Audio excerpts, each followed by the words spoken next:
The beastly Dan Stevens. It's a pleasure to meet you. Nice to meet you, the beastly Owen. Yeah, sound. Thanks very much. Now, the first thing that struck me at the start of the film, whenever there's a little flashback to your time as the prince, was your evil laugh.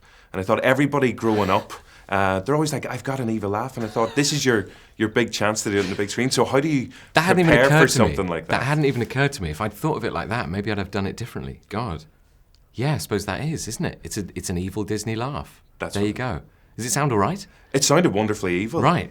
Good. Well, I'm glad. So box ticked. Thanks. What's the process like to become the Beast? Because obviously when you're watching the film, there are beautiful sets, real horses, real people. And then what was that experience like for you? Because I imagine it was slightly different from everyone else.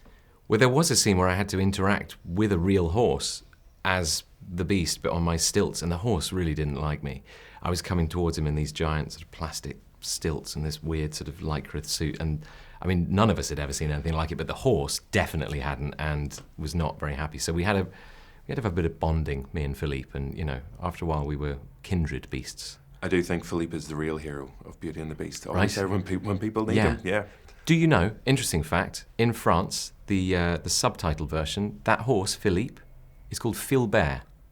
It's a French name to begin with. What are you doing? There's no need to change Philippe to Filbert. You're preaching to the converted, Owen.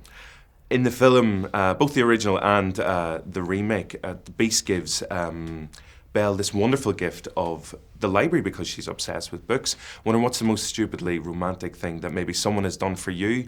Because I would just give her a book voucher. That's all I would have to hand. Or maybe that you've done for somebody else. Gosh, the most romantic thing? I don't know. I mean, my wife and I are always, we're very much in love, and I think it's one sort of whirlwind romance, really. You approach her on the stilts and the big lycra. Yeah, she loves a bit of stilts. Yeah. I don't know if you realise, the film has been released on St. Patrick's Day in Ireland. It is. And I was wondering, have you a message for the Irish people as to why they should go and see this on St. Patrick's Day as opposed to maybe get up to some other activities that they would traditionally do on that day? Careful now. Are you a Father Ted fan? Of course. Amazing. Down with this sort of thing.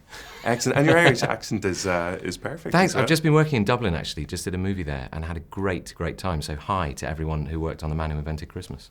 Amazing. So that was all filmed there. You had a good Fantastic, experience in the city? Brilliant time. It was, I'm ashamed to confess, my first time in Dublin, and I had the best time. And we had some great Irish guys along. David McSavage.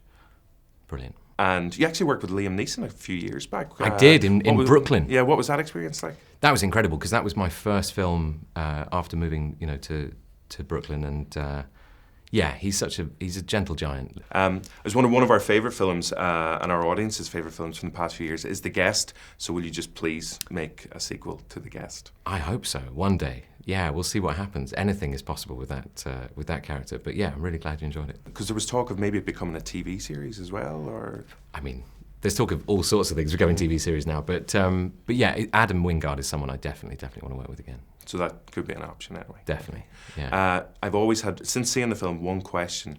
That scene where you carry 2 kegs of beer effortlessly. I tried to do that with water coolers in the office and basically almost decapitated someone. It takes a lot of work. You got to work up to those. Start with sort of 2-litre bottles. Okay. Work up to the gallons. The 750 mils. Yeah. That would be my advice. Yeah. Right. I've just. Or you could start with those really stubby water bottles. I can start small and work start up. small and go up. Just the little ones. Thanks for the carrying advice. Well, it's been an absolute pleasure, Dan. Thanks very much, and congratulations. On thanks very much. Base. Cheers. We'll see you in Dublin at some stage. See you again. Think of the one thing you've always wanted. Now find it in your mind's eye and feel it in your heart.